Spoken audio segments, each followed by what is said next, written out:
پدر جان جواب آزمایشت میشه 957,000 تا ناقابل.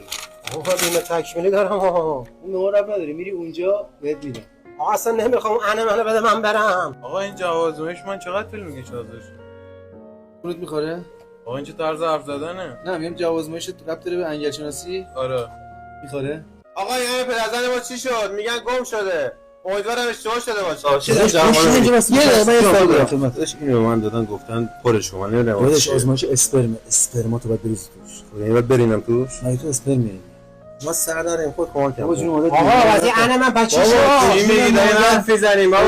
مادرم ان اضافه ندارم یه بهش جواب بهت بده. میدم. من چیکار کنم؟ داداش تو برو دستشویی من میام یکم راهنمایی میره ولی خود. زیاد رو من میره. نمیتونی حساب میره کنی خودت. خودت باید منو. بریزی. آقا انه من پس چی شد؟